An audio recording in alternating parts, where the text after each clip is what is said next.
வணக்கம் நண்பர்களே, இன்னைக்கான டாபிக் பார்த்தோம்னா லாஸ்ட் வேக்ஸ் காஸ்டிங் இல்லைனா இன்வெஸ்ட்மெண்ட் காஸ்டிங். அதை பற்றி நம்ம இதை பார்க்க போகிறோம். வாங்க ப்ரெசன்டேஷனுக்குள்ள போகலாம். லாஸ்ட் ப்ரெசன்டேஷனில் சாண்ட் காஸ்டிங் பற்றி பார்த்தோம். இப்போ இந்த ப்ரெசன்டேஷனில் இன்வெஸ்ட்மெண்ட் காஸ்டிங் பற்றி பார்த்துடலாம். இன்வெஸ்ட்மெண்ட் காஸ்டிங்னா லாஸ்ட் வேக்ஸ் காஸ்டிங்கு.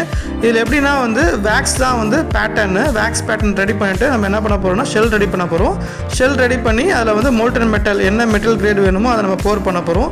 ஸோ போர் பண்ணி வெளியே வர்றது தான் investment casting. So wax use பண்ணி பண்ணுறதுனால இன்வெஸ்ட்மெண்ட் காஸ்டிங் அப்படின்னு சொல்றாங்க. இன்வெஸ்ட்மெண்ட் காஸ்டிங் ப்ராசஸ்ல ஃபர்ஸ்ட் ப்ரிப்பரேஷன் பார்த்தோம்னா டை தான் ப்ரிப்பேர் பண்ண போறாங்க. நம்ம ஆப்ஜெக்ட் மாதிரியே டையை ப்ரிப்பேர் பண்ணிட்டு ஸோ அந்த die with shrinkage allowance prepare பண்ண போறாங்க. இப்போ டை ப்ரிப்பரேஷன் காஸ்ட் ஆகிறதுனால தான் இன்வெஸ்ட்மெண்ட் காஸ்டிங் சொல்லியிருக்காங்க. இப்போ டைல நம்ம கோர் பின்னு ஹோல் எல்லாமே நம்ம என்ன வேணுமோ நம்ம மேனுஃபேக்சர் பண்ணிக்கலாம். இப்போ டை ரெடி ஆயிடுச்சு. இப்போ இன்ஜெக்ஷன் என்ன பண்ண போறோம்னா வேக்ஸை இன்ஜெக்ட் பண்ண போறோம்.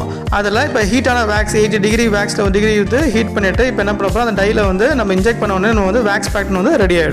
இப்போ வேக்ஸ் பேட்டர்ன் ரெடி ஆகிடுச்சு. நம்ம இன்ஸ்பெக்ட் பண்ணியாச்சு, டைமென்ஷன் செக்லாம். இப்போ அதை வேக்ஸ் ட்ரீயாக ப்ரிப்பேர் பண்ணணும் வித் கேட்டு ரன்னரு. அது எதுக்குன்னா ஒரே ட்ரீயில் ஒரே ஷெல்லில் நிறைய கேஸ்டிங் போர் பண்ணலாம், சின்ன சின்ன காம்பனண்ட். அது எப்படியே வேக்ஸில் ஸ்டிக் பண்ணி ப்ரிப்பேர் பண்ண போகிறாங்க.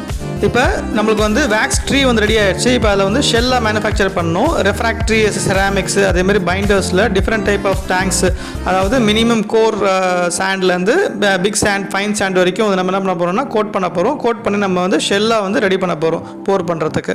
ஷெல் ரெடியான உடனே டிவேக்சிங் பண்ண போகிறோம். அது என்னென்னா அந்த ஷெல்லை ஹீட் பண்ணி உள்ளே இருக்கிற வேக்ஸை நம்ம மெல்ட் பண்ணிட்டோம் அப்படின்னா உள்ளே கேவிட்டி ஃபார்ம் ஆகிடும். இப்போ போர் பண்ணுறதுக்கு ஷெல் ரெடி. இப்போ நம்ம போரிங் ப்ராசஸ். இப்போ போர் பண்ணுறதுக்கு முன்னாடி ஷெல்லை ப்ரீ ஹீட் பண்ணிக்க போகிறோம். ப்ரீ ஹீட் பண்ணிவிட்டு இப்போ மெட்டீரியல் கிரேட் என்ன நம்மளுக்கு போர் பண்ண போகிறோமோ அது ரெடியாக இருக்குது.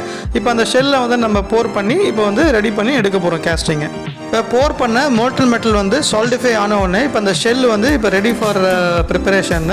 அது நாக் அவுட் பண்ணி மேலே இருக்கிற சாண்டெல்லாம் நம்ம ரிமூவ் பண்ண போகிறோம். இப்போ நாக் அவுட் முடிஞ்ச உடனே ஃபெட்லிங் ப்ராசஸ். ஃபெட்லிங் ப்ராசஸில் அந்த கேட் தனியாக, காம்பனன்ட் தனியாக, உள்ளே இருக்கிற கோர் அதெல்லாம் ப்ராப்பராக கைண்ட் பண்ணி நம்ம என்ன பண்ண போகிறோம், ஒவ்வொரு கேஸ்டிங்காக இன்வெஸ்ட்மெண்ட் கேஸ்டிங் ரெடி ஆனதெல்லாம் தனித்தனியாக நம்ம பிரித்து எடுக்க போகிறோம். இப்போ ஃபெட்லிங் அண்ட் கிரைண்டிங் ப்ராசஸ் முடிஞ்ச உடனே இப்போ கேஸ்டிங்ஸ்லாம் தனித்தனியாக ஆயிடுச்சு. நமக்கு வேண்டிய காம்பனன்ட் ரெடியாக இருக்குது. இப்போ அந்த கேஸ்டிங் நம்ம என்ன பண்ண போகிறோம்னா சாண்ட் பிளாஸ்டிங்கு இல்லை ஷார்ட் பிளாஸ்டிங், அதுக்கப்புறம் ஆசிட் பிக்லிங், அந்த எஸ்எஸ் ஆசிட் பிக்லிங் அதை க்ளீன் பண்ணி இப்போ ஃபைனல் ப்ராடக்ட் ரெடியாக இருக்கும்.